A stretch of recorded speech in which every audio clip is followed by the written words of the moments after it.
할렐루야. 레위기 19장 마지막이죠. 28번째. 레위기만 5번 나누어서 말씀을 전했습니다. 제가 준비하면서 보니까 이거 10번 해도 되겠다 싶을 만큼 구석구석에 적용할 게 많고요. 이런 적용들이 오늘날 이 사회를 구성하는데 이 사회적 자본이 된다라는 걸 이제 알게 됐는데, 어쨌든 오늘 그 마지막 5번째를 결론처럼 말씀을 전하려고 합니다.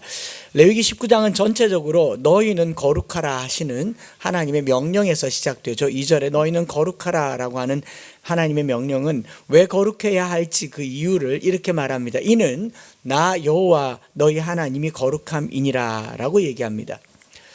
저와 여러분들은 하나님의 모양과 형상으로 지음을 받은 인간의 가장 뿌리 깊은 본성, 하나님 닮음이라고 하는 것을 가지고 났다라는 거죠. 그래서 하나님께서 우리를 당신의 백성으로 만들 때 우리에게 하나님의 본성을 나타내고자 하는 것, 이것이 우리가 살아가는 삶의 방식인 것이죠. 그래서 그 하나님의 가장 하나님다움에 대한 본성으로 이렇게 말합니다. 내가 거룩하니 너희도 거룩하라 라고 말하는 거죠. 하나님의 백성은 존재 이유가 하나님을 드러내는 것인데, 이사야서 43장 7절에는 이런 표현을 쓰죠. 내 이름으로 불려지는 모든 자, 곧 내가 내 영광을 위하여 창조한 자를 오게 하라. 그를 내가 지었고 그를 내가 만들었느니라. 하나님이 지었고 하나님이 만든 그 사람 창조된 자의 존재 이유가 뭐냐? 내 영광을 위하여 창조했고 내 이름으로 불려졌다라는 말이죠. 그래서 우리는 하나님의 모양과 형상으로 지음받은 이 존재 이유가 하나님 닮음을 드러내는 겁니다. 하나님의 영광을 나타낸다라는 말, 모든 영광을 하나님께 돌려드립니다. 모든 영광과 존귀와 능력 받으소서. 뭘 받으시고 무엇으로 영광을 돌려드리느냐? 그게 뭐냐? 하나님 닮음을 드러내는 거예요. 하나님이 우리를 보면서 영광 받는다라고 할 때 선물을 받는 게 아니에요.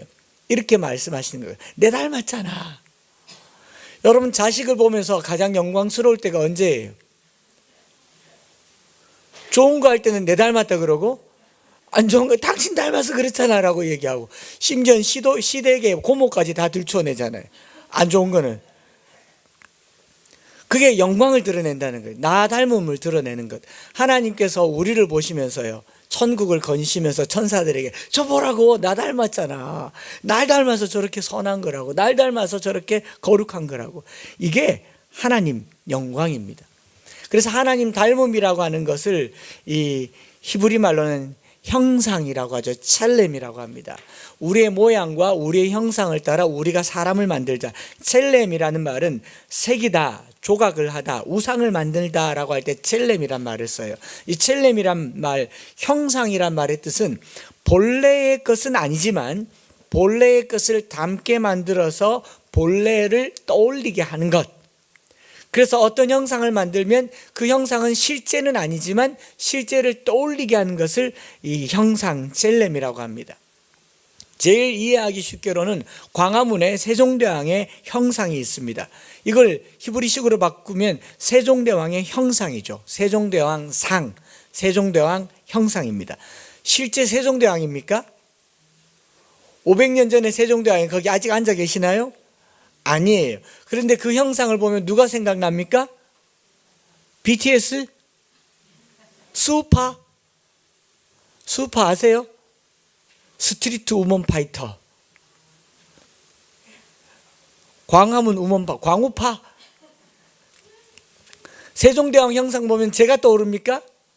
아니죠. 세종대왕은 아닌데 모양이 그렇게 생겼는지도 몰라. 그렇게 안 생겼을 수도 있어요. 제가 확신하건대 세종대왕은 저만할 겁니다. 옛날에 저보다 작았을 것 같아요. 할렐루야.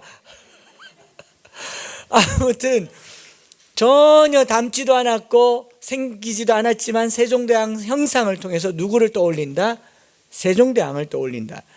그죠? 세종대왕을 생각나게 하고 그 업적을 기리게 하고 세종대왕이 다른 어떤 왕보다 위대하다는 것을 나타내는 표현으로 세종대왕 형상을 만들었어요. 마찬가지로 우리도 하나님의 형상이라고 하는 것은 우리는 하나님이 아니에요. 우리는 하나님일 수도 없고 하나님이지도 않습니다. 하나님하고 생김새가 닮은 것도 아니에요. 하나님이 우리를 자기 형상이라고 말씀하셨을 때 그건 뭐냐? 세상 모든 피조물이 우리를 볼 때 누구를 떠올린다? 하나님을 떠올린다. 우리를 볼 때 우와 하나님이 이럴 거다라는 것을 연상하게 하는 게 바로 하나님의 형상. 그래서 하나님이 하신 일을 기리게 하고 창조적 특성을 드러내게 하고 세상 어떤 피조물과 다른 하나님의 영광을 나타내는 것, 이것이 하나님의 형상입니다. 그러므로 레위기 19장 2절에서 나 여호와 너희 하나님이 거룩함이니라 라고 하시는 것은요, 너희는 거룩하라 라고 하는 이 명령은 너희가 거룩할수록 세상에서 내가 드러난다 라는 말이죠. 너희가 거룩한 삶을 살수록 내가 세상에서 하나님됨을 나타내는 것이다. 우리가 땅끝까지 복음을 전한다. 하나님 나라를 위해 일한다. 모든 것이 하나님의 형상을 회복하는 겁니다. 하나님을 나타내는 거죠. 이 세상이 회복되는 것은요, 하나님이 원래 만드셨던 그 본질이 회복되는 것이죠. 이 한 절을 가지고 37절까지 계속 반복하는 겁니다. 이스라엘을 구원하시고 가나안 땅에서 살아가야 할 삶의 가장 중요한 본질이 하나님 드러내기, 하나님 닮음 나타내기, 그것이 무엇이냐? 거룩이라는 거죠. 이것을 37절에 16번 쓴 거예요. 어떻게 썼느냐? 이는 나는 여호와니라, 나는 여호와 너희의 하나님이니라 라는 말을 계속 반복하는데 이 구절을 줄여서 말하는 거예요. 뭐를? 너희는 거룩하라, 나 여호와 너희 하나님은 거룩함이니라를 줄여서 나는 여호와이니라 혹은 나는 여호와 너희 하나님이라를 거의 두 절에 한 번씩 사이사이에 넣어서 계속 16번이나 반복한 거죠. 너희는 거룩하라, 나 여호와 너희 하나님은 거룩함이니라를 반복하는 겁니다. 거룩은요, 결국 하나님의 속성이고 우리는 그 거룩을 드러내므로 하나님이 나타내는 것이고요. 더 결정적인 것, 거룩은 종교적 속성이 아니라 사회적 속성이다라는 말했죠. 사회적 용어다라는 표현을 썼습니다. 거룩은 사회적 자본입니다. 거룩한 백성이 사는 것이야말로 세상 바꾸는 것이며 하나님의 거룩이 드러나는 것이 세상을 변화시키는 본질입니다. 그것은 종교적이고 영적이고 신비적인 경건의 사운드가 아닙니다. 사회적 사운드입니다. 소셜 사운드라는 거죠. 오늘 성경 말씀도 거룩의 정점, 거룩의 결론으로 향하는 거예요. 지금까지 레위기 19장은 1절부터 25절까지 거룩하라고 하는 명령을, 그 대상을 어디로 시작해서 어디로 확장시키느냐 하면 아버지, 어머니, 부모를 경외하고 안식일을 지키는 것에서 더 나아가서 이웃을 사랑하는 것으로, 내 자신과 같이 사랑하는 것으로 확대되죠. 이웃, 동포, 동족이라고 하는 확대된 공동체로 나아가서 더 확대해서는 어떻게 합니까? 내 땅에서 내가 작물하는 식물도 거룩해야 된다. 그래서 섞어서 대량 생산을 위해서 땅을 희생시키지 말아야 된다. 대량 생산이 목적이 아니다라고 했죠. 내 땅에서 내가 곡식 짓지만 땅을 사랑해야 된다. 그리고 내 종이지만 내가 함부로 해서는 안 된다라고 확대되었습니다. 오늘 우리가 읽은 말씀은 거룩의 대상을 더 확대시킵니다. 어떻게 확대시키느냐? 하나님의 백성이 드러내야 할 거룩의 영역을 이방 사람들이 사는 이방 풍속과 거류민과 나그네에게까지, 나와 전혀 상관없는 삼자를 넘어서 억수로 삼자, 1도 상관이 없는 사람에게까지 거룩이 확대된다라는 거죠. 이것을 26절부터 37절까지를 세부적으로 살펴보면 그 구조의 정중앙에 뭐가 있느냐? 30절에 안식일을 지키고 내 성소를 공경하라 라는 말씀을 중심으로, 그 위로는 술법을 행하지 말아라라는 것과 그 아래로는 신접한 자와 박수를 믿지 말라라는 말씀으로 짜여져 있습니다. 상당히 종교적인 내용인데도 사회적인 내용으로 섞여 있어요. 그래서 가장 신앙적인 게 가장 도덕적이고 가장 신앙적인 게 가장 사회적이다라는 것을 보는 거죠. 특별히 우리가 읽은 말씀 26절부터 37절의 이 내용은 대부분 이방 땅, 이방 문화에서 살고 있는 하나님의 백성에 대한 이야기이고, 이것은 오늘 우리 한국교회가 처한 상황과 너무 유사하기 때문에 잘 들어볼 만하다 생각합니다. 특별히 이 대형 교회들이 이제 많은 이 한국의 상황 속에서 우리나라 그리스도인들이, 기독교인들이 대한민국을 기독교 국가로 착각하는 경우가 많습니다. 기독교인이 많으니까 기독교 국가라고 착각하기도 하고, 또 크리스찬 중에 3분의 2가 국회의원이 3분의 2가 크리스찬이니까 기독교 국가다라고 할 만도 하고, 국회 안에 예배당도 있고, 또 국회의원 의원들끼리 신우회가 있다고 하는데 여당 야당이 같이 모이는지는 모르겠습니다. 어쨌든 국회의사당 안에 예배당에서 제가 말씀 전한 적은 있어요. 교회가 있더라고요. 있고, 그럼 대한민국 군인 중에 장군이라고 하는 포스타의 3분의 2가 또 크리스찬입니다. 중직이에요. 장립집사 장로들입니다. 그리고 전직 대통령 중에 장로님들도 있고, 또 크리스찬들이 많으니까 우리나라가 기독교 국가인 것처럼 착각하지만 이 나라는 기독교 국가가 아닙니다. 이방 땅이에요. 이방 문화 속에 살고 있습니다.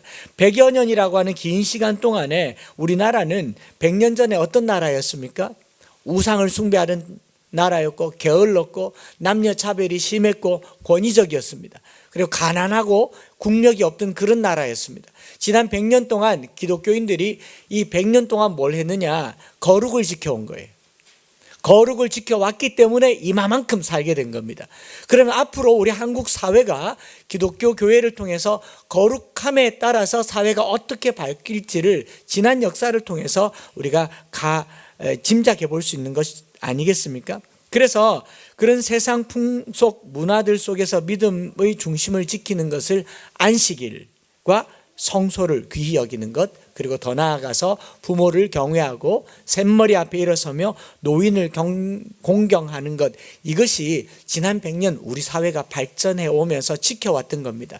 이제 우리가 그 위기를 겪고 있어요. 코로나 때문에 안식일을 지키지를 못하고 있고, 또 세대 간의 단절 때문에 부모 세대가 꼰대에서 이제 소외 세대로 전락되고 있습니다. 이 나라의 앞으로 100년은 망하기 일보 직전이다. 다시 조선시대로 돌아갈 가능성이 아주 높다라는 위기를 이 말씀에서 추론해 볼 수 있는 것이죠. 저와 지금 우리 엠마오 교회 같은 경우를 두고 본다면 나름 젊고 에너지가 있습니다. 그런데 이제 한 살 더 먹으셨잖아요. 나이 한 살 더 드셨죠. 제가 명단을 보면서 나이를 재보니까 절대로 젊지 않습니다. 여러분 착각하고 있는 거예요. 다른 교회보다는 조금 젊어 보일 수가 있겠지만 나이 들미 느껴지죠. 혹시 3층이 높다고 느낀 적은 없습니까? 여기 3층이 여러분 아파트보다 높다고 느껴지신 이유는 뭘까요? 그냥 늙어서 8살도 느끼는 3층의 높이입니다. 저도 곧 우리도 곧 이제 노인이 됩니다. 이제부터 어른 환경에 익숙해지셔야 됩니다. 제가 말씀 준비하면서 우리가 젊다고 젊은 교회라고 자랑할 게 아니라 다른 나이 든 구성원이 많은 교회들을 두고 보니 교회가 젊은 세대에 집중도 해야 되지만 기존에 있는 노인들에게 더 많은 에너지를 써야 된다. 왜? 성경에 부모를 경외하고 샘머리 앞에 일어서며 노인을 공경하라고, 이게 거룩이라고 얘기했잖아요. 교회가 이걸 놓치면 안 되겠다 싶은 생각이 드는 거고요. 그리고 우리 젊은이들에게도 그렇게 부탁을 하고 싶어요. 지금 세대 단절이 너무 심각하니까 대통령 선거도 2030을 다 잡고 있다. 중요합니다만은 이 어른들 꼰대 세대가 소외당하면요, 하나님이 이 땅을 그냥 두시지 않을 것 같아요. 그래서 지금 더 어른들이랑 많은 시간을 보내고 더 어른들과 익숙해지는 그런 연습을 해야 될 것 같습니다. 어른 냄새가 내게 친숙해지는 그런 한 해가 되기를 축복합니다.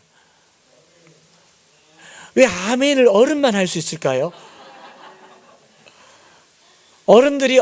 젊은이들이 어른들과 함께 있는 게 불편하지 않은, 그게 우리가 복받고 사는 비결이에요. 그게 거룩이고 거룩을 실천하는 겁니다.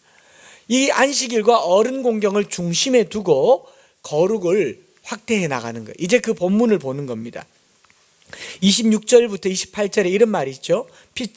먹지 말라 하지 말라를 7번 얘기하는데 이런 표현이 있습니다.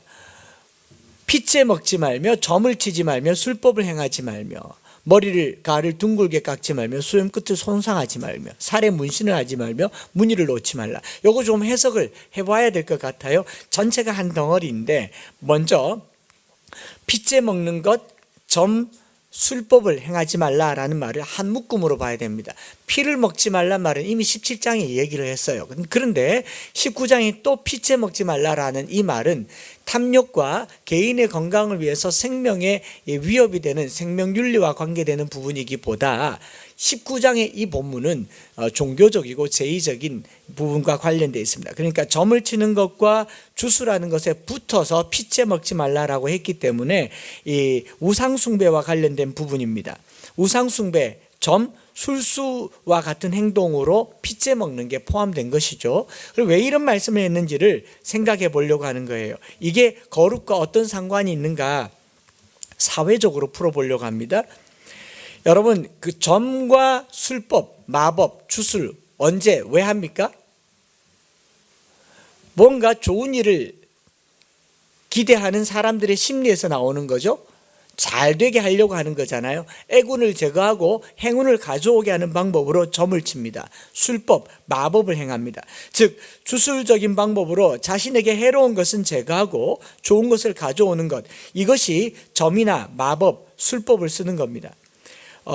액땜을 해서 액을 제거하는 거죠. 그래서 복을 가져오는 게 점과 술법이에요. 그래서 미래에 일어날 일을 미리 알아서 해로운 것은 피하고, 점집에 가면 이러잖아요. 올해는 물을 가까이 하지 마세요. 올해는 아홉수 남자를 가까이 하지 마세요. 올해는 동쪽을 가까이 하지 마세요. 제가 예전에 부목사로 있을 때 점을 봤는데 북쪽으로 가라고 해서 우리 교회 온 성도들도 있었어요. 점 보고 교회 다니는 성도들도 있습니다. 고마운 분들이에요. 그런 점을 치고 술법을 행하기 위해서 찾아가는 것이 교회입니까? 아니죠. 그래서 31절에 신접한 자와 박수를 찾아가서 그를 믿는 행위, 이게 엮여져 있죠. 이렇게 양관식으로 살짝 엮여져 있는데, 하나님을 섬기는 이스라엘 백성들에게 이런 금지 명령을 하시는 이유가 뭡니까? 전혀 안 할 것 같은데 말이죠. 제가 오늘 여러분들에게 이 이야기를 하면 마음에 확 받아, 그래 하면 안 되지 느껴져요? 아니면 그런 걸 왜 해? 라고 느껴져요? 그런 걸 왜 해잖아요. 그런데 이걸 강조했단 말은 이런 게 만연하다라는 거예요. 오늘 우리 안에도 있을 수가 있다는 거죠. 어떻게 이런 게 존재하는지를 찾아보려고 하는 겁니다. 지금도 교회 안팎으로 복술과 술수, 점 이런 것들이 존재합니다. 어느 교회 성가 연습 시간에 성가대 앞자리에서 이 두 사람이 얘기하는데, 언니야 내가 지난주에 신기한 경험을 했는데, 교회 안 다니는 내 친구가 이 가게를 열려고 하는데 점집을 가려고 하는데 하도 내보고 따라가자 해요. 나는 교회 다니니까 안 간다 하는데 하도 따라가자 해서 나는 그냥 따라만 갔는데, 신기한 게 그 무당이 내가 예수 믿는 걸 알더라. 언니야 신기하지? 진짜가 무당이 내를 딱 보더니 신기가 안 된대요. 나가래요. 너 때문에 이게 점이 안 된다고. 그래서 내가 나왔잖아. 정말 신기하고 나는 내가 그리스도인인 것을 그제서 알았다. 무당이 알려주는 신실함이. 그랬더니 그 뒷줄에 앉은 사람, 거기 어딘데? 가보고 싶은 거예요. 내가 그리스도인 줄 알고자 가려고 한 건지 점을 보려고 간 건지 모르겠지만 실화입니다. 실화. 안 비밀이에요. 지금 이 순간에도 내 점집에 가서 뭔가를 확인해 보고 싶은 마음이 그리스도인들에게 없지 않다라는 걸 얘기하는 거예요. 여러분, 교회에서 기도하고 부르짖는 내용이 절박한데 하나님이 침묵하는 게 길고 오래 가면요, 하나님만 찾겠습니까? 부처님도 찾고요, 상천하지에 온갖 신을 다 소환해서 내 소원이 급한 게 우리 마음입니다. 이게 구복의 정서예요. 여기 점을 치는 것과 술수를 행하는 것, 위치크라프트라고 하는 게 바로 그런 건데, 그 본질이 뭐냐면 오늘과 같은 21세기를 살아가는 정보화 사회에서도 복술과 술수는 내일 일을 알지 못하고 내가 갖고 싶어하는 것에 열망이 강하기 때문에 이 방법을 씁니다. 하나님도 찾고 인간적인 방법도 찾는 것, 이거 우리 하고 있다고요. 안 하는 것 같습니까? 할 것 같아요? 안 할 것 같아요? 용한 사람에게 물어보는 거, 그거 뭐 어려울 것 같습니까? 불안하니까, 방황스러우니까. 저게 묻더라고요. 목사님, 올해 집값은 어떻게 될 것 같습니까? 내가 점쟁이입니까? 또 누가 물어요. 코인은 뭘 사는 게 좋을까요? 좋으면 내가 사죠. 주식은 뭐에 우량주 어디 투자할까요? 주식 부자에게 우량주 투자하는 거를 컨설팅을 받는다고 그러더라고요. 우량주면 자기가 하지 왜 알려주겠습니까? 그 좋은 거를. 제가 학생들에게 기말고사 문제를 예제를 과대표에게 줬는데 잠수 타더라고요. 학과에 돌리라고 했는데 시험치기 직전까지 연락 끊었다가 시험치기 전날 풀더라고요. 교수님이 주셨다. 훌륭한 학생들이죠. 우리라고 없겠습니까?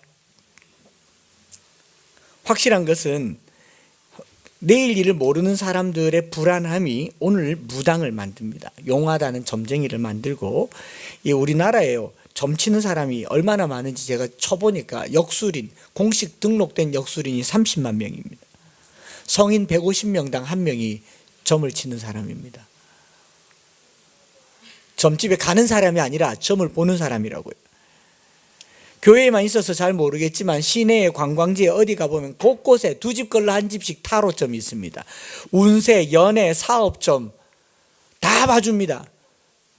왔다 갔다 하다 보면 한번 들어가 볼까, 뭐 이 정도는 괜찮을 것 같은데 생각에 이 남자가 내 남자인가 확인해 보고 싶지 않겠어요? 그런데요, 문체부 한국인의 종교 현황 발표를 보니까 우리나라 주로 군소 빼고 잡다한 거 빼고 주요 개신교가 374개의 교단이 있는데 거기 종사하는 목회자가 10만 7천 명입니다. 3배나 많아요. 우리나라가 기독교 국가입니까? 아니에요. 우리는 이방 땅에 살고 있다는 거 잊지 마셔야 됩니다. 그렇기 때문에 더 거룩해야 돼요. 안심하시면 안 된다고요. 기독교인의 교세로 세상을 바꿀 거라는 착각을 하시면 안 돼요. 우리는 이방 땅에 살고 있어요. 이 땅에 거룩을 드러내야 될 사명이 있습니다. 더 놀라운 걸 제가 새벽에 보고 이런 걸 봤어요. 법률상 무속인은요, 종교가 아닙니다. 그래서 이 종교가 아닌 상업 서비스래요. 무속이, 역술 자체가 면세가 안 된대요. 교회가 누리는 면세가 안 된대요. 이게 뭘 의미하느냐면요, 종교적 특권을 못 누리기 때문에 이 국세청에 가보면 직업 코드가 있더라고요. 41622 직업 코드, 역술인 직업 코드 41622. 그래서 그 이름에 이렇게 되어 있습니다. 점술 관련 종사원. 세금 코드가 있어요. 전문가라고요. 구별된 사람들이라고요. 그래서 이분들은 세금을 냅니다. 그래서 가끔 가다 보면 무당이 세금을 탈세해서 집을 샀다, 이게 그 세금이에요. 소득 신고를 해야 되는 겁니다. 정확하게. 이게 조선시대에도 이게 정식 직업이어서 무세라는 걸 걷기도 했다고 합니다. 그러니까 기독교나 불교 같은 종교인보다도 훨씬 오래 우리 삶 속에 당당하게 세금 내고 직업으로 있는 전문인이 무속인입니다.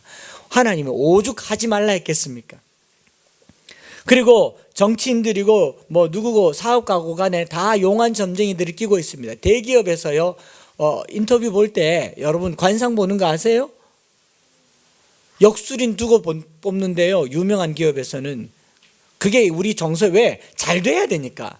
인사가 만사라고 그러잖아요. 그 인재가 나지 않으려면 사람 뽑는 게 중요하니까 역술인을 둘 정도입니다. 대통령 선거가 다가오면 역술인에게 찾아갑니다. 국회의원들도 역술인에게 가서 자신의 당락 여부, 몸에 뭘 지고 다녀야 되는지, 누구를 가까이 해야 되는지 물어보는 거죠. 자, 이 목적이 뭐냐? 점을 보고 술법을 쓰는 목적을 보셔야 돼요. 내게 불리한 것을 없애고 유리한 것을 가져오기 위해서. 남에게 불리할지라도 그것은 남이 가져갈지언정 내게 오지 말라고 하는 게 역술의 이 특징이죠. 이걸 술법이라고 합니다. 술법. 부적이 바로 이런 방식이에요. 자기의 유익을 위해서 다른 사람이 해를 입든 없든 간에 내게 해를 끼치지 않으면 되는 게 이게 역술의 특징이에요. 특징. 인형 가지고 바늘 찌르잖아요, 술법. 이게 굉장히 안 좋은 것 같죠? 그런데 이런 건 어떻습니까?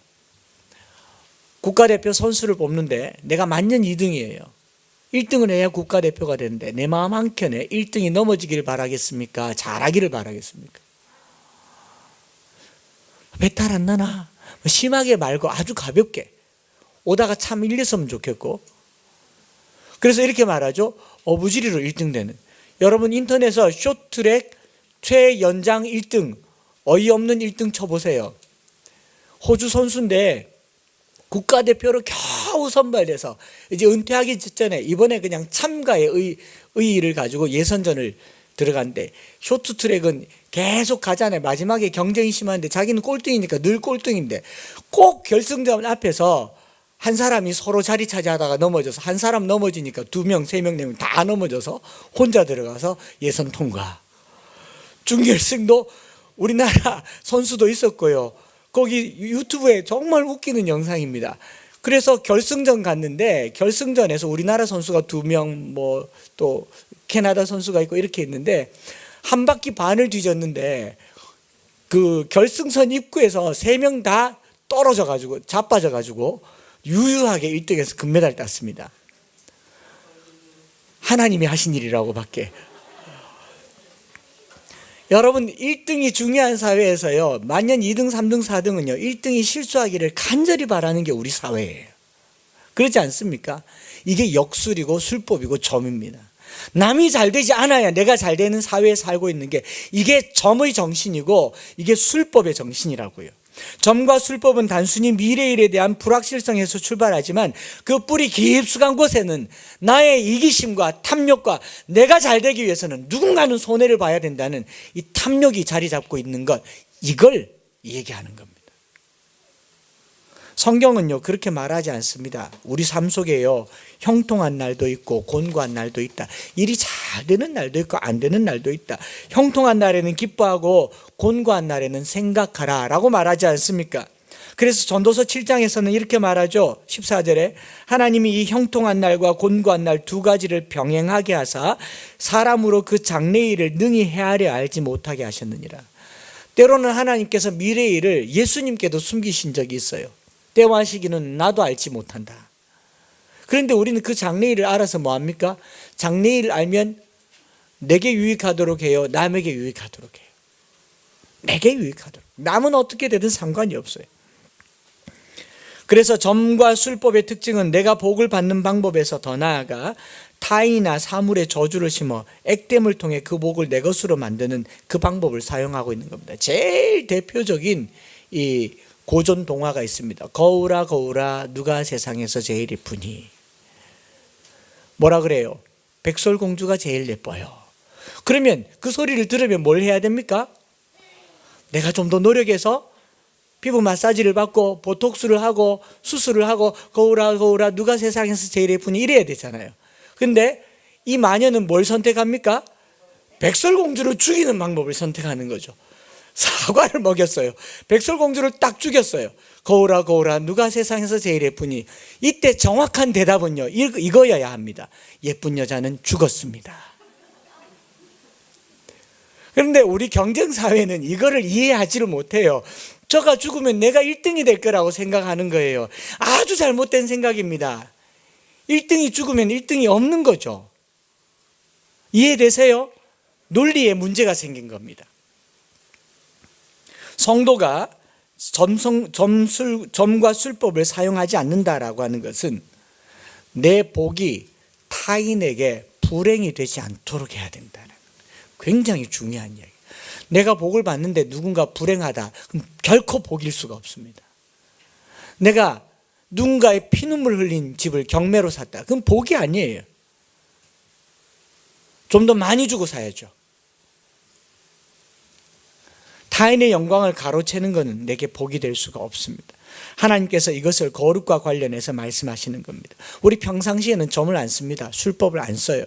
무당이 웬 말이에요? 점쟁이에게 왜 가겠습니까? 안 가요. 그런데 진짜 답답한 상황이 있어요. 정말 답답한 상황이 있어요. 날은 다가옵니다. 돈을 갚아야 됩니다. 날은 다가옵니다. 뭐 집을 내놔야 됩니다. 진짜 지푸라기라도 잡고 싶은 심정이 되면요, 그거 하게 된다고요. 저희 학교 경북과학대학교 조금 지나가면 세종대왕 태실이 있어요. 세종대왕의 태를 모셔둔 실이라 그래서 이 잉태를 원하는 분들은 거기 그냥 가요. 거기를 가는데 아닌 줄 알면서도 이 잉태가 급한 사람은 나 그리스도인이지만 그냥 산책 가요. 산책 가자면 왠지 그 기운이 올 것 같은 그런 느낌 있잖아요.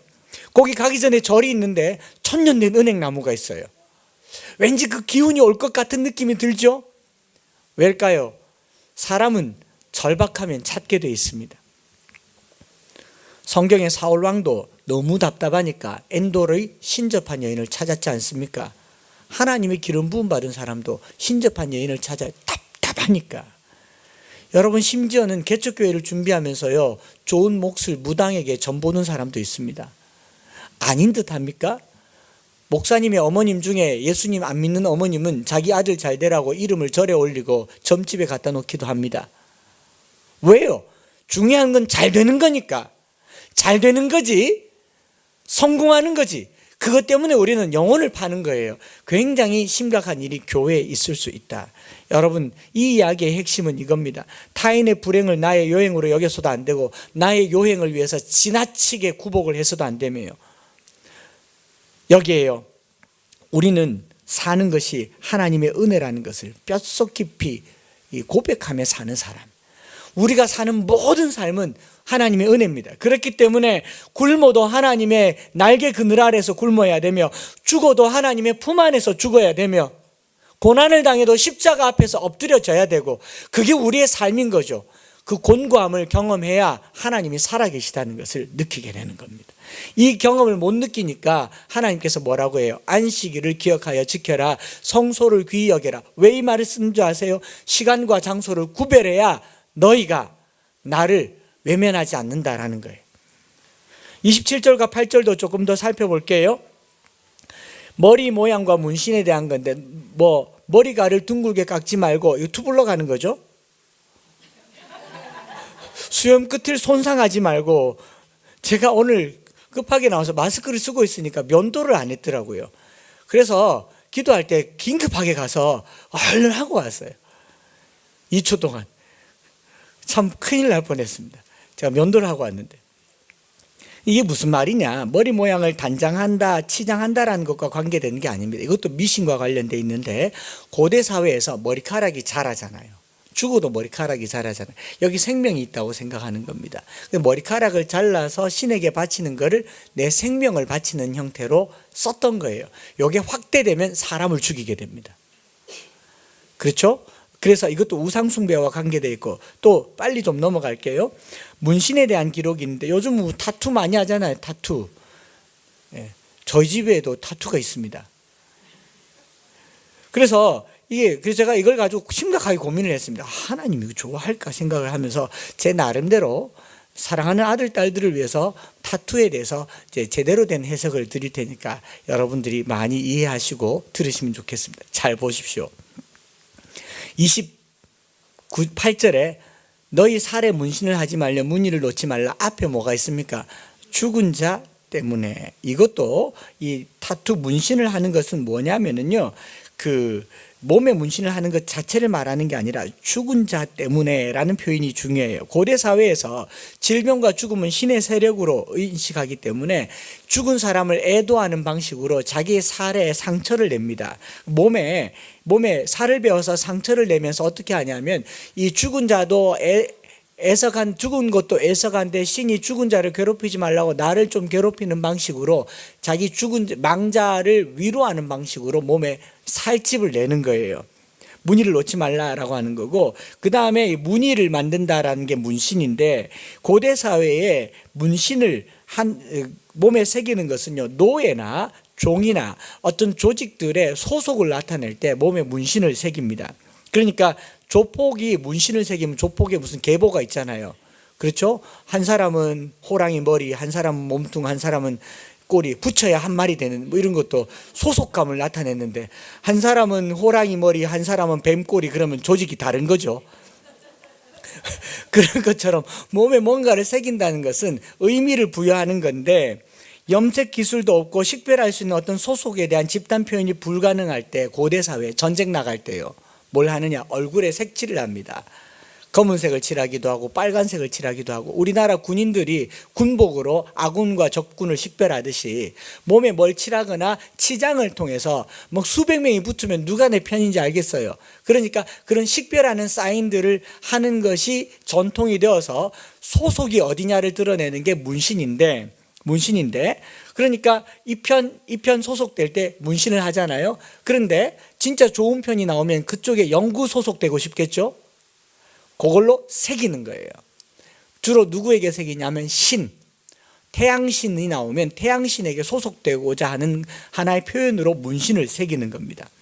그래서 소속되고 싶은 종교적 열망 때문에 몸에 흔적을 남기는 것을 문신이라고 하고, 그런 문신은 하지 말아야 된다라는 겁니다. 문신을 할 때는 내가 누구에게 소속되어 있다라는 소속감 때문이고, 실제로 몸에 문신하는 사람들의 심리 속에는요, 예뻐서라기보다 자기의 정체성을 나타내고자 하는 경우가 많습니다. 그래서 저희 하필 오늘 왔어요. 저희 딸아이의 경우는 자기 몸에 엄마 아빠의 상징을 계속 이렇게 엄마 모양 이렇게 하나 넣고, 아빠 모양, 아빠는 넣지 마라, 아빠는 네 마음에 있다, 나는 네 피부에 있고 싶지 않다, 춥다 이러면서 마음의 색이라고 얘기하는데, 그게 무슨 말이냐면 우리는요 이미 하나님의 형상입니다. 이미 만들어지길 하나님의 형상으로 만들어졌어요. 우리를 보는 순간 그냥 하나님의 자녀예요. 그러니 이 소속을 바꾸는 일을 하지 말라라는 걸 문신을 하지 말라라고 하는 거죠.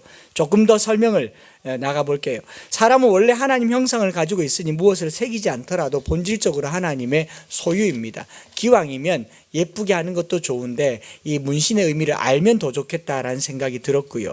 29절에 딸을 더럽혀 창녀가 되게 하지 말라라는 표현이 있죠. 무슨 말일까 생각을 해보면요, 당시 가나안 땅, 이방 땅이에요. 이방 땅에 거하는 사람들은 풍년을 위해서, 농경사회니까 신전에서 매음 행위가 많았습니다. 농경사회에서 중요한 것은 노동력입니다.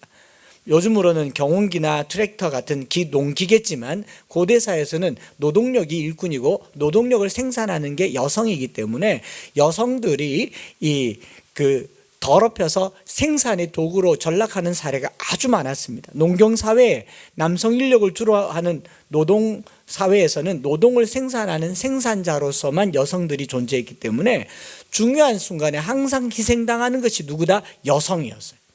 이 가나안 풍습만 아니죠. 우리나라도 조선시대 때, 고려시대 때 항상 그랬습니다. 집에 경제력이 없으면 제일 먼저 팔려가는 게 누굽니까? 딸이에요. 저기 산 넘어 부잣집 배 나온 영감님에게 10살 간 넘은 딸을 그냥 팔아버립니다. 집에 갚을 돈이 없으면 딸을 종으로 보내버립니다. 그게 고대 사회뿐만 아니라 최근대까지 농경사회의 특징입니다. 이거 하지 말라고 하는 거죠. 왜? 약자들이 유린당하기 때문에. 심지어 아직까지도 여성은 이 사회에서 희생물로 존재하지 않습니까? 그런데 지금 정치인들이 표를 좀 더 얻겠다고 여성가족부를 폐지하자, 양성가족부로 만들자, 이런 젠더 갈등을 만들어내는 이대남의 표를 얻으려고. 이대남이 뭔지 아시죠? 20대 남자들 그깟 표 얻겠다고 여성들을 배제하는 이 행동이 얼마나 사회를 갈등으로 몰고 가고 있는지 모릅니다. 왜 여성이란 말을 썼어요? 왜 아동이란 말을 썼어요? 사회적으로 여성과 아동은요 항상 희생자였어요. 제가 흥분하지 않을 수가 없잖아요. 아무리 평등을 얘기해도 여성은 희생당할 수밖에 없습니다. 남자들이 애를 놓을 수가 있어요? 젖을 먹일 수가 있습니까? 아무것도 못하잖아요. 그렇게 희생당하는 여성들을 보호하자고 만드는 거를 없애자. 그리고 다른 이름 만들자. N번방을 근절하자고 하는 사람들이 여성가족부를 폐지하자. 물론 다른 더 좋은 뜻이 있겠습니다만은 그 자체가 상징이에요. 보호받는다라는 거죠. 아니겠어요? 보호받아야 됩니다. 가나안 땅에 이런 일들이 많고 지금도 이런 일들이 많습니다. 하나님의 백성들은요, 이 땅에서 약한 사람들이 유린당하지 않도록, 나의 필요 때문에 약한 사람들이 생산성에 그냥 희생당하지 않도록 하는 겁니다. 이 중심에 안식일을 지키고 성소를 공경하라라고 하는 겁니다. 안식일을 지키라고 하나님께서 지속적으로 말씀해요. 구약 성경이 자주 얘기합니다. 제가 목회자로서 이 부분을 계속 얘기하면은 어쩔 수 없어서 이 영업을 해야 되고 출근을 해야 되는 사람들에게 부담이 될지 모르겠지만, 마틴 루터가 아무도 내게 명령할 수 없다라는 이 책에서 목회자는 전할 권리가 있지만 변화시킬 힘은 없다. 전하는 것까지는 해야 된다라고 하니 그냥 전하는 거예요. 여러분들이 어쩔 수 없는 것은 여러분들의 몫이지만 성경이요, 끊임없이 안식일을 지키라고 합니다. 왜요? 그만큼 어려워서 그래요. 그만큼 어려워요. 이거 진짜로 어려우니까 자주 얘기해요. 복을 걸고 살아다 얘기를 하는 겁니다. 그리고 성소를 귀히 여기란 말은 장소를 옮겨라, 아예 그 자리를 뜨라는 거예요. 일터를 놓으라는 거예요. 일터를 버리라는 겁니다. 그래야 내가 산다는 거예요. 이것과 관련해서 존 스토트 목사님은 안식일은 그리스도를 위한 법이 아니라 자연법이다라고 하면서 모든 피조 세계가 지켜야 될 법이 안식일이라고. 그러니까 예수 안 믿는 사람도 잘 살려면 뭐 해야 되느냐? 일주일에 하루를 쉬어라. 일요일이 아니어도 좋아요. 일주일에 하루를 쉬어라. 이게 자연법이래요. 그래서 누군가가 점 보러 가면 점집 입구에서 잘 되기를 원하세요? 하루만 쉬어보세요. 잘 됩니다. 자연법이에요. 할렐루야. 여러분들이 잘 되기를 원하면 안식일을 지키라는 겁니다. 그런데 이 땅의 구조가 그러지 못했었죠. 이 땅의 모든 노동 구조가 일주일에 하루를 온전히 쉴 수 있는 날이 이제 왔잖아요. 왔어요. 우리나라가 한참 경제 성장할 때 밤낮 공장을 돌렸습니다. 그렇지 않습니까? 주야로 공장을 돌렸어요. 이제는 밤에 공장 멈추는 법을 배웠습니다. 이 과정에 수많은 힘없는 노동자들이 희생당해 왔어요. 이제는 멈췄습니다. 우리나라가 주 6일 근무하는 것도 이제는 멈춰서 좀 더 발전해서 5일 근무로 주 52시간이라는 시간 제한으로 노동자들은 숨을 쉴 수 있게 됐습니다. 그런데 놀라운 일이 생겼죠. 이상하죠? 그 쉬는 시간에 사람들이 다른 일을 합니다. 투잡, 쓰리잡을 합니다. 잘못된 고용구조와 잘못된 급여 체계 때문에 생기는 사회적 불안정입니다. 여러분, 우리가 작정을 하고 쉬어야 돼요. 굶어 죽어도 쉬어야 돼요. 이게 안 쉬어지면요, 세상이 망하는 겁니다. 듣든지 안 듣든지 성경의 이야기니까 제가 하려고 하는 겁니다. 이걸 안 쉬게 되니까 뭐 하게 되느냐? 점 보러 가고요. 이걸 안 쉬게 되니까 술수를 행하게 되고, 이걸 안 쉬게 되니까 내 생명을 걸고 몸에 문신을 하고요. 이걸 안 쉬게 되니까 내 딸을 노동에 희생에 제물로 쓰는 겁니다. 안식일은 교회를 위한 날이 아니에요. 교회 오지 않으셔도 돼요. 집에서 쉬세요. 아무것도 안 하셔도 돼요. 하나님께서 자기 백성을 위해서 쉬라고 하는 겁니다. 그래서 저희 교회는 올해 정말 온 교인이 주일에 안식하는 주일이 되기를 선포합니다. 제 마음에 세라제만 10대 갖다 놓고 싶어요. 들어누워서 편안하게 제가 커피 계속 내려드리려고 머신도 하나 더 샀어요. 오셔서 예배 드리고 나서 그냥 편안하게 쉬는 겁니다. 안식일은 십계명 주기 전에 광야에서 제일 먼저 주신 제도예요. 만나 내릴 때 먹지 마, 거두지 마라고 했어요. 썩지도 않게 해주셨어요. 이게 하나님께서 우리에게 주신 선물입니다. 자기 백성을 쉬게 해주시는 거예요. 마치 안식일에 쉬지 않는 건 이런 느낌일 겁니다. 밤에 일 나가는 남편 보는 아내 심정이 어떻겠습니까? 막 피곤해서 밤에 들어와서 일하러 또 야근하러 가는 남편 보면서 돈 많이 벌어와, 열심히 해야 돼, 이런 아내가 있겠어요? 측은하고 불쌍하고 가련해서 어떡하노 조금만 더 쉬면 좋겠는데, 그 마음이 우리 하나님의 마음이라고요. 돈을 안 벌어도 좋으니까 조금만 쉬라고요. 이게 굉장히 중요한 거란 말입니다. 이걸 확대해서 거류민과 주민들에게도 적용시키는 겁니다. 이게 이제 이야기의 끝이에요. 오늘 이야기는 다 했습니다. 33절부터 36절까지를 그냥 한번 읽을게요. 33절 시작. 거류민이 너희 땅에 거류하여 함께 있거든 너희는 그를 학대하지 말고 너희와 함께 있는 거류민을 너희 중에서 나은 자같이 여기며 자기같이 사랑하라. 너희도 애굽 땅에서 거류민이 되었었느니라. 나는 너희 하나님 여호와이니라. 자, 여기 이 정신, 안식일과 성소를 귀히 여기라라는 말을 어디까지 확대시키느냐? 거류민에게까지 확대시키라. 이 모든 근거가 뭐냐 하면은요, 오늘의 설교 제목이죠. 너희도라는 말이에요. 너희도 애굽 땅에서 종이었었다라는 얘기를 하는 거예요. 그러지 않습니까? 너희도 애굽 땅에서 거류민이었다. 그렇죠? 너희를 애굽 땅에서 인도해낸 하나님이라는 겁니다. 우리가 공의롭고 공평하고 공정한 삶을 살려고 하는 것은 내가 돈이 많아서가 아니에요. 사업이 넉넉해서가 아니고 또 삶이 풍요로워서가 아닙니다. 우리가 안식일에 쉬는 것은요, 먹고 살만해서가 아니라고요. 우리가 이전에 처절하게 가난했었기 때문에 그 가난의 기억을 기억한다면 끊어주라는 겁니다. 내가 옛날에 어떻게 살았는지를 알아라는 거죠. 우리도 그들과 같은 사람이었다는 겁니다. 넉넉하고 풍요로워서가 아닙니다. 우리가 가난했기 때문에, 우리가 종이었기 때문에, 우리가 죄인이었기 때문에, 그래서 공감하고 양보하고 끊어주는 것, 내가 돈 벌 수 있는 돈벌이를 끊어주는 것, 그러면 남이 얻을 수 있잖아요. 성도의 거룩은요, 이타심에서 나옵니다. 2022년도 타인을 위해서 항상 살피는 저와 여러분들 되시기를 축복합니다. 이 레비나스라고 하는 유대인 철학자가요, 타인의 얼굴이 윤리의 기초다라는 말을 썼어요. 좀 어렵죠? 타인의 얼굴 안색이 도덕성의 출발이라고 그래요.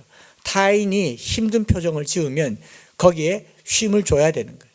타인이 배고픈 표정을 지으면 그것은 신의 부르심이에요. 먹을 것을 주어라. 타인이 불쌍한 표정을 지으면 신이 주라고 하는 사인이라는 거죠. 저는 어릴 적에 세 남매가 지내면서 저희 형님이 뭘 먹으면 항상 빨리 먹고 똑같이 나눴는데 지는 다 먹고 저 앞에 짖는 표정이에요. 항상 계속 쳐다봐요. 계속 쳐다보니 어떻게 해요? 그렇게 해서 뺏겨서 제가 못 먹어서 이렇게 덜 큰 거. 그런데 타인의 얼굴이 내 행동의 기준이 될 때 거룩이 나타납니다. 중요하죠. 돌봄이라고 하는 거죠. 항상 살펴야 됩니다. 이웃을 살피고 서로 돌아보고 돌봄을 받는다고 생각하면 얼른 또 다른 사람을 돌봐야 돼요. 돌봄의 도미노 현상. 내게서만 끝나면 안 됩니다. 내가 돌봄을 받는 걸로 끝나면 안 돼요. 항상 흘러가도록 이 돌봄을 도미노처럼 나타낼 때 세상은 거룩이 이루어지는 것이고요. 저희 교회는 2022년도 타인의 얼굴을 실천하기 위해서 안식년을 선포한 겁니다. 왜요? 한두 분이 순장을 좀 쉬었으면 좋겠다고 하는 순간 진짜 모두에게 쉼을 줘야 되겠다라는 마음에 결단이 선 겁니다.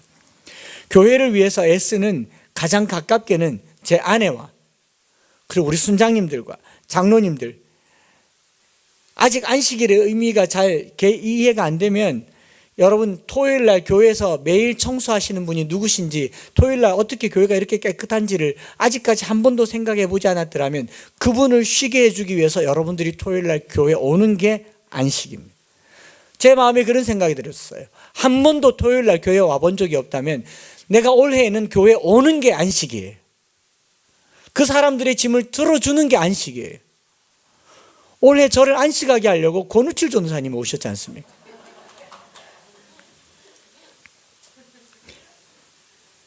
주방에 누가 주로 있었습니까? 그를 못 들어가게 하는 게 안식인 거죠. 아닙니까? 어떤 일을 누군가가 했다면 그가 그 일을 올해는 안 하게 해주는 게 안식이에요. 이웃의 얼굴을 내 윤리의 기초로 삼는 2022년도가 되기를 바랍니다. 그 중에 가장 타인에게 다가가신 분들이 누구냐? 선교사님들입니다. 억수로 삼자에게 다가간 사람들이 선교사님. 그래서 올해 우리 교회의 안식의 열매는 전액 선교로 구제로 쓰였으면 좋겠다라는 겁니다. 여러분 오래 기도하면서 이것을 같이 한번 실천해보는 2022년도가 되기를 바라면서요. 우리가 사는 것은요, 예수로 사는 거예요. 내가 열심히 일해서 살면 그렇게 살면 돼요. 그런데 일해도 안 되는 때가 옵니다. 그럴 때는요, 점칠 거예요. 오만 신을 다 부를 겁니다. 그런데 그 점을 안 치려면 예수로 사는 법을 이 찬양으로 같이 배워가시기를 소망합니다.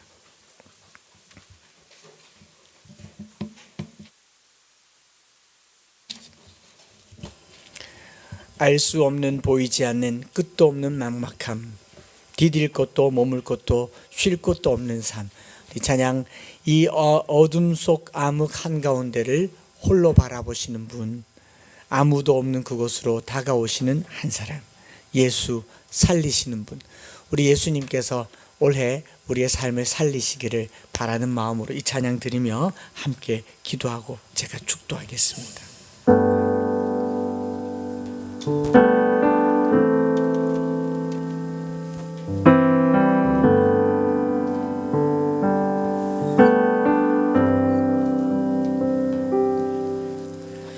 알 수 없는 보이지 않는 끝도 없는 막막함, 디딜 곳도 머물 곳도 쉴 곳도 없는 삶. 어둠 속 아늑한 가운데를 홀로 바라보시는 분, 아무도 없는 이곳으로 다가오시는 그 한 사람, 예수, 예수, 예수, 살리시는 분, 예수, 예수, 예수로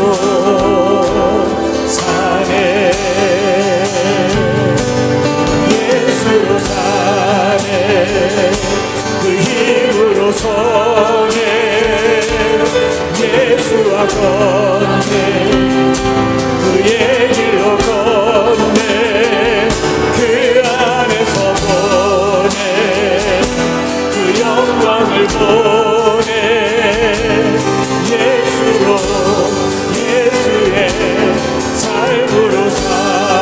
다시 한번 알 수 없는 보이지 않는 끝도 없는 막막함 속에 2022년도에 막막하실 겁니다. 점을 봐야 하나? 디딜 곳도 머물 곳도 쉴 곳도 없는 삶.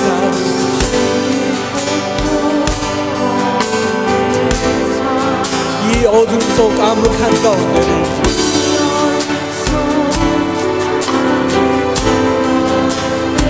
홀로 바라보시는 분, 아무도 없는 이곳으로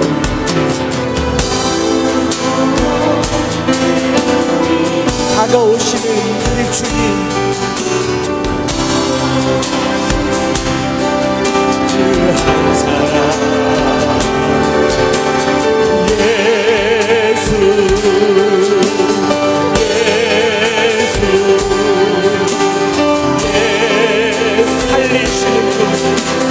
살리시는 분, 예수.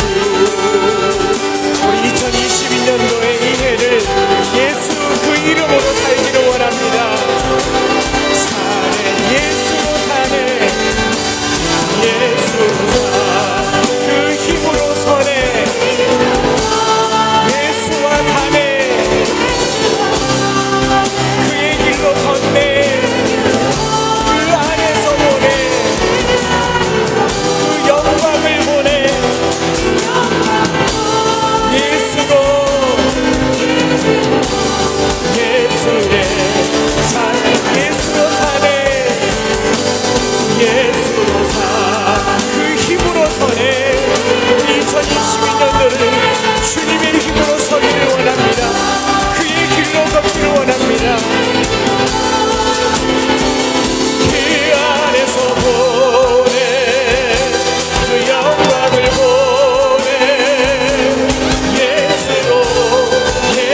여러분, 교회로서도 안식년을 결정하는 것은 어마어마한 결정을 한 거예요. 이제까지 그렇게 하지를 해본 적이 없었고 그렇게 한 교회를 아직 보지를 못했으니까 저도 어떻게 해야 될지 모르겠습니다. 고종비를 제외한 모든 행사에 들어가는 것을 다 흘려보내고 모든 교인들에게 성경을 읽는 것, 이거 외에는 아무것도 하지 않겠다고 하는 거, 이거 그냥 결정할 수 있는 거 아니에요.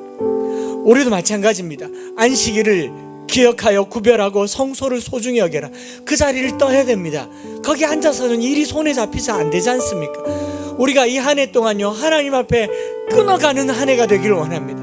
이 끊어감에 코로나를 끊어버리고 이 땅을 향한 온갖 어둠을 끊어버리고 가난을 끊어버리고 살아갈 때는요, 주의 이름이 필요합니다. 믿음이 필요해요. 믿음이 필요합니다. 주여 예수로 살게 하옵소서. 예수의 삶으로 살게 하옵소서.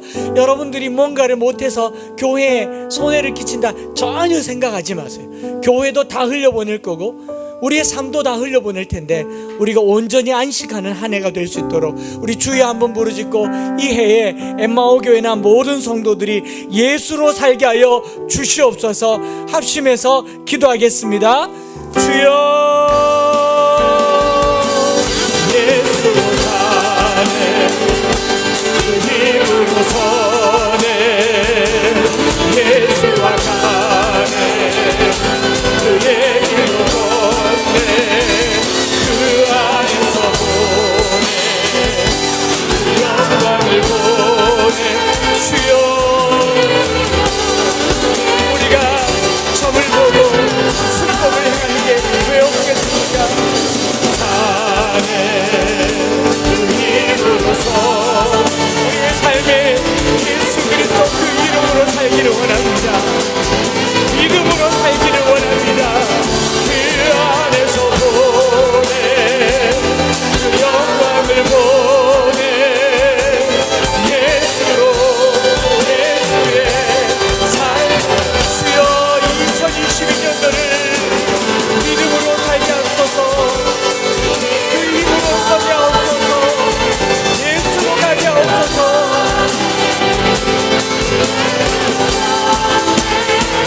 그 안에서 보내,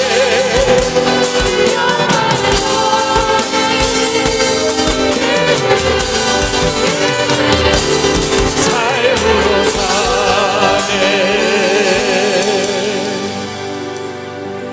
하나님 우리 아버지, 레위기 19장을 마치면서 거룩이 무엇인지 들었습니다.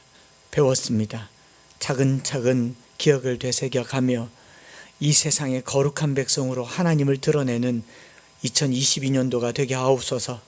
이 땅이 완전한 이방인의 땅이었을 때 우상 숭배가 만연하며 아이들과 여성들이 유린당하며 착취와 고통과 가난이 클 때 수많은 선교사님들의 눈물과 기도와 피와 희생으로 그들의 거룩으로 오늘날 우리가 살게 되었음을 봅니다.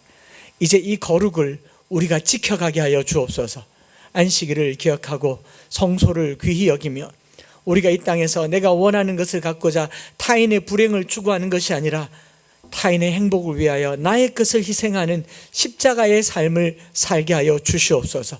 오늘 우리가 이렇게 확대해서 거류민과 이방인과 나그네에게까지 공평하고 공정한 삶을 살아갈 때에 하나님이 우리 하나님 되고 우리가 하나님의 거룩을 이 땅에 실천할 수 있을 줄 믿습니다.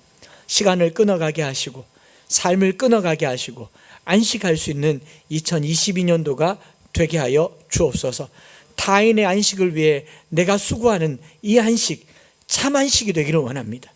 타인의 안식을 위해 내 것을 손해보는 참 안식을 누려갖게 하여 주옵소서. 오늘도 주님 앞에 예물 드릴 때에 이 예물들이 타인의 양식이 되게 하시고 먹거리가 되어서 이 땅에 안식을 선포하는 우리 교회 모든 성도들이 되게 하여 주옵소서. 손해보지만 결코 손해보지 않고 나눠 쓰지만 결코 부족하지 않은 하늘의 풍성함을 누리게 하여 주시옵소서. 구주 예수 그리스도의 크신 은혜와 아버지 하나님의 놀라우신 사랑하심과 성령 하나님 위로 교통 충만 역사하심이 오늘 주님 앞에 거룩을 배워가며 내가 거룩하니 너희도 거룩하라 하신 것처럼 주님의 거룩을 삶으로 나타내기를 소망하는 사랑하는 모든 형제 자매들 머리 위에 이제로부터 영원토록 함께 있을지어다. 아멘.